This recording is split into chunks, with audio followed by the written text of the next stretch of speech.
You filter your water. You buy better food. You try to do the right things for your body. But the plastic problem did not stay in the ocean. It didn't stay in landfills. It didn't stay in rivers. It moved through ecosystems.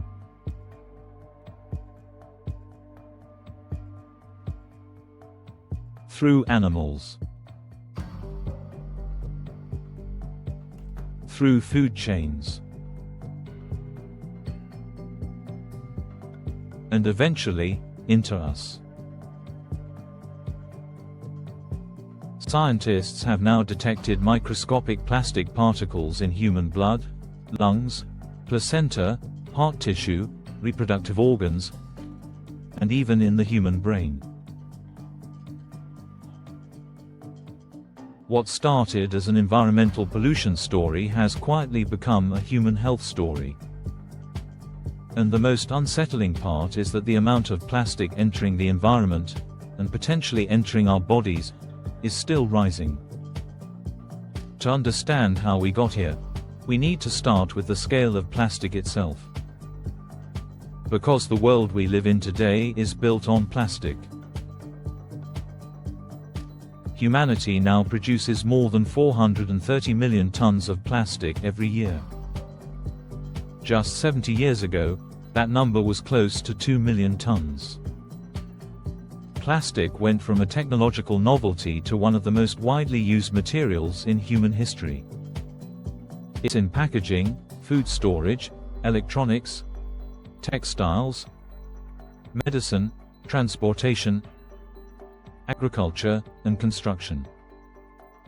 Plastic is cheap. It's durable. It's lightweight. And it's incredibly versatile.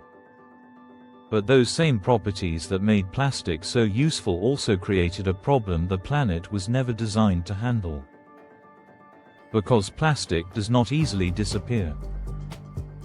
A large share of plastic products are used only once. A bottle. A wrapper. A container. A plastic bag. Minutes of use. Years, or centuries, of persistence. Globally, only a small fraction of plastic waste is recycled. Much of the rest is buried in landfills, burned, or leaked into the environment. Rivers carry plastic waste into oceans. Wind carries plastic debris across landscapes. Sunlight weakens it. Heat stresses it. Time breaks it down. But plastic rarely disappears completely. Instead, it fractures.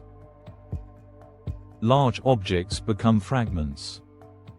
Fragments become microplastics.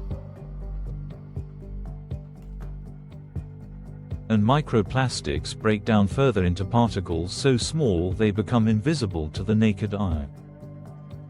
These particles are called nanoplastics. At that scale, plastic stops looking like trash. It starts behaving like dust. Invisible. Airborne. Circulating through water, soil, and air. Today, microplastics have been detected in oceans, rivers, lakes, soil, rainwater, and even in remote regions of the planet where humans rarely go. Researchers have found them in Arctic snow, in deep ocean sediments, in agricultural soil, and inside ordinary homes. Which means the plastic crisis is no longer just a waste management problem. It has become a global particle exposure problem. Before scientists began finding plastic inside human tissues, wildlife had already been showing us the warning signs. Marine animals ingest plastic debris floating in the water. Sea turtles mistake plastic bags for jellyfish. Seabirds feed plastic fragments to their chicks. Fish consume microplastics suspended in the water column. Over time, more than 800 marine species have been documented interacting with plastic pollution through ingestion, entanglement, or habitat disruption. Animals exposed to plastic pollution can suffer from gut blockages, reduced feeding, inflammation, toxic exposure, and behavioral changes. But the significance of those observations goes beyond wildlife conservation, because the same ecosystems animals live in are also part of the human food system. Fish eaten. Shellfish eaten. Sea salt is harvested. Water circulates. Food chains connect. And eventually, the same particles moving through ecosystems begin reaching humans. For years, scientists suspected that humans must be exposed to microplastics. The real question was not whether exposure existed. The real question was how much. Microplastics can enter the human body in several ways. The first route is ingestion. Particles can be consumed through food and drinking water. Microplastics have been reported in seafood, packaged foods, bottled water, and even some agricultural products. The second route is inhalation. Indoor air can contain microscopic plastic fibers released from synthetic clothing, carpets, furniture, and household dust. Every time synthetic fabrics rub against each other, tiny fibers break loose. These fibers become part of the air we breathe. The third exposure route is indirect contact with materials that release particles during everyday use. Plastic cutting boards can shed particles when they are cut repeatedly with knives. Heating food in plastic containers can increase the migration of plastic-related compounds and particles into food. Some tea bags made from plastic mesh can release billions of particles when steeped in boiling water. None of these exposures necessarily cause immediate harm. But exposure repeated daily over years can lead to accumulation. And that possibility is exactly what scientists began investigating. The first major shift came when researchers detected microplastics in human blood. That discovery mattered because blood circulates through the entire body. If particles can enter the bloodstream, they potentially have access to multiple organs. The study that reported plastic particles in blood was relatively small, and researchers emphasized the need for larger investigations. But it demonstrated that uptake into the circulatory system is possible. The next major discovery involved the placenta. Researchers examining human placentas reported microscopic plastic particles in samples taken after birth. The placenta is the biological interface between mother and developing fetus. It regulates nutrient exchange, oxygen transport, and waste removal. Finding plastic particles there raised important questions about exposure during early development. Again, the studies did not claim that specific diseases were caused by those particles. But they demonstrated that plastic exposure could reach one of the most sensitive biological environments in human life.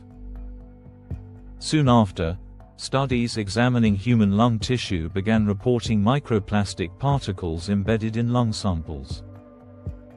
This supported the idea that inhalation is a real exposure pathway. Breathing happens constantly, which means airborne particles, even in small concentrations, can accumulate over time. Researchers have also detected microplastics in human heart tissue and in reproductive tissues such as the testes. These findings suggest that once particles enter the body, they may distribute across multiple organ systems. Scientists are still investigating how long such particles remain in the body, how they interact with cells, and whether the immune system attempts to clear them. One of the most discussed studies in recent years examined plaque removed from carotid arteries during surgery.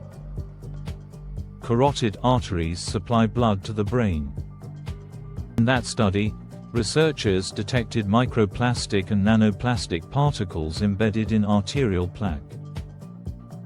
Patients were then followed over time. Those with detectable plastic particles in their plaque experienced a higher rate of heart attack, stroke, or death during follow-up. This was an observational study. It did not prove that plastic particles caused those outcomes. But the association was strong enough to attract major scientific attention and spark further research into possible mechanisms. The next discovery pushed the discussion even further. Researchers analyzing human brain tissue reported the presence of microplastics and nanoplastics in samples obtained during autopsies. Compared with organs such as the liver or kidneys, some brain samples showed higher concentrations of particles. Many of the particles detected were composed of polyethylene, one of the most common plastics used in packaging and consumer products.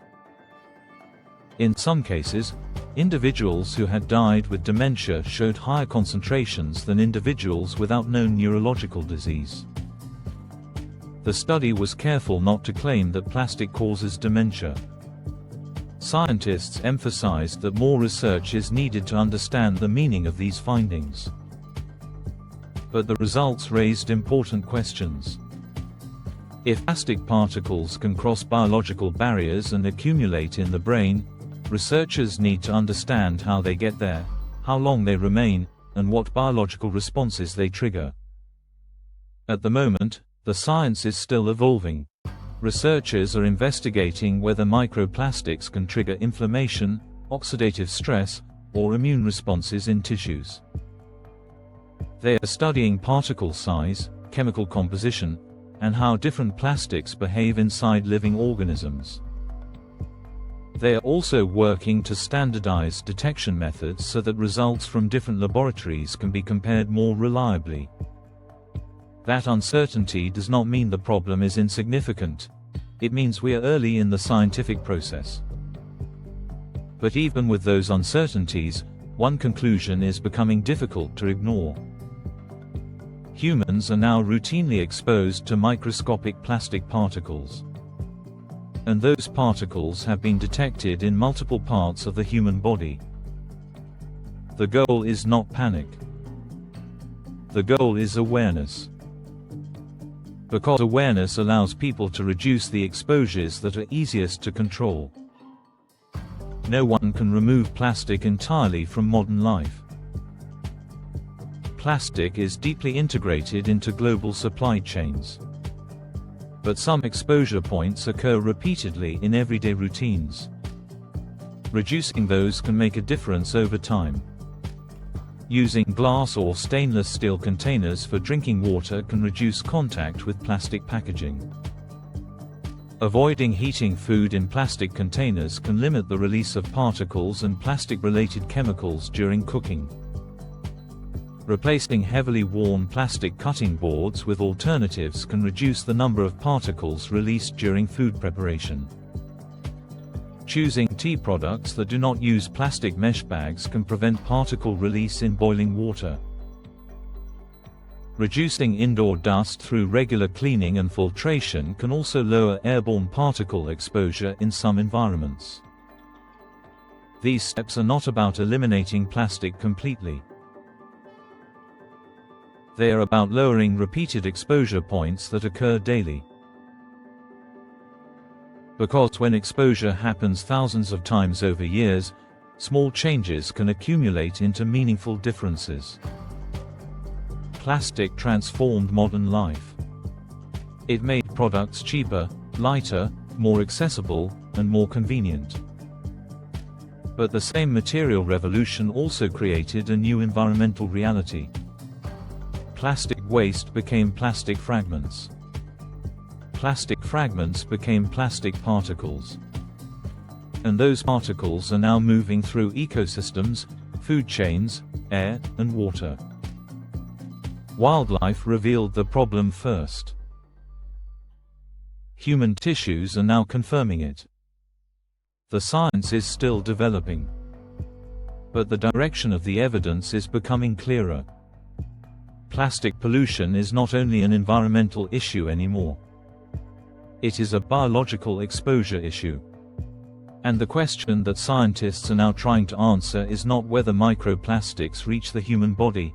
That part is already established. The question is what those particles will mean for long-term human health. Understanding that process will take time, but awareness starts today. Because the environment we live in is changing, and the choices we make inside that environment still matter. If you want more science-based explanations about health, environment, and the hidden factors shaping human biology, subscribe to Vital Patterns. See you in the next video.